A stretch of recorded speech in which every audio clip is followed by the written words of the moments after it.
Olá pessoal, tudo bem? Meu nome é Edward, eu sou professor de Física. E antes da gente começar a resolução da prova discursiva do IME de 2019 para admissão em 2020, vamos fazer um breve comentário sobre a prova e sobre algumas dicas para que você possa se dar melhor nessa prova que é tão concorrida, não pelo número de candidatos, mas pela sua grande dificuldade. Eu diria que o IME junto com o ITA são as provas mais difíceis do país e talvez do mundo inteiro. Bom, então primeiro você tem que conhecer a prova. Ela contém 10 questões discursivas, a segunda fase. Isso também vale para matemática e para química, né? Linguagem já tem uma outra quantidade de questões. Mas em cada disciplina você deve tirar no mínimo 4, porque senão, não importa quanto você tirar nas outras, você não é aprovado. Então você tem que fazer uma média de 4 por disciplina, além de fazer uma média 5 no geral. Bom, e como você pode buscar um 4 nessa prova, que já que a gente falou, ela é bastante difícil? Você vai buscar pontinhos. O que significa isso? Você não precisa acertar nenhuma questão para poder passar. Basta que você escreva todas elas. Suponha, por exemplo, que você acerte metade de cada questão. Você já tirou 5 na prova, que é mais do que o mínimo necessário para você ser aprovado. Então, por mais que uma questão seja longa, difícil, muito trabalhosa, você não pode deixá-la em branco. Porque esses pontinhos que você vai ganhando em cada questão podem ser o suficiente para que você seja aprovado naquela disciplina que você tem mais dificuldade. Quer um exemplo?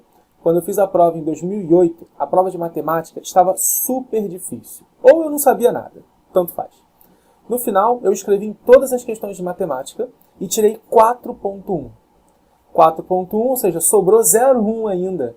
Eu tirei mais do que o necessário para ser aprovado naquela disciplina. É claro que eu tive que usar física e química para poder compensar um pouco a minha nota. Por sinal, eu usei bastante, foi redação. A minha nota de redação foi muito mais que 9. Então, essa é uma outra dica que eu quero dar para vocês. Não ignorem a prova de redação. Não ignorem português e inglês. Porque elas costumam, no IME, ser provas muito mais fáceis e acessíveis do que matemática, física e química, que são aquelas provas que vocês já devem conhecer.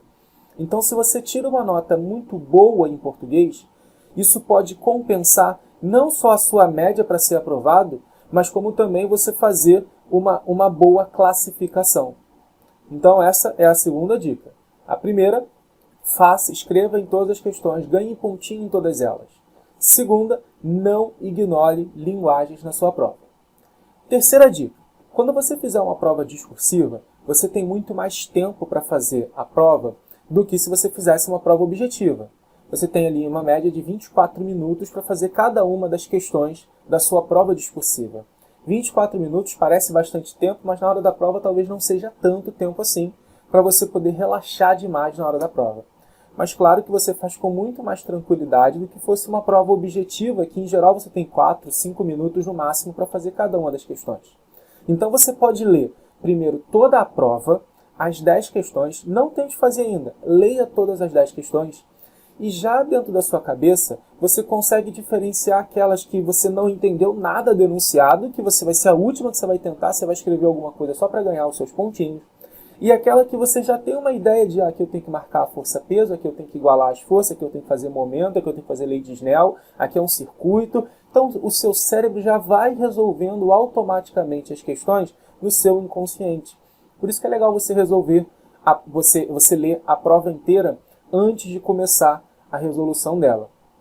A próxima dica, acho que eu já perdi a conta aqui, é que geralmente no meio da prova, dê uma levantada, dê uma saída, dê uma respirada, beba uma água, vá ao banheiro.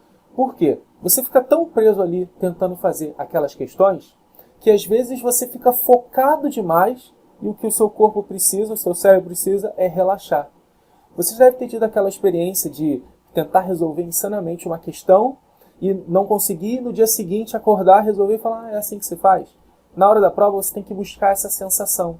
Isso não é simplesmente uma sensação, né? É um treino que você faz para alternar o seu cérebro do modo focado para o modo difuso. Isso é muito importante para que você resolva problemas de grande complexidade que exigem muito mais do que a técnica, que exigem a sua imaginação na hora da prova. Então essas são as minhas dicas para que você consiga ir muito bem nessa prova e que você consiga ser aprovado no final. Então fica aí com a resolução agora.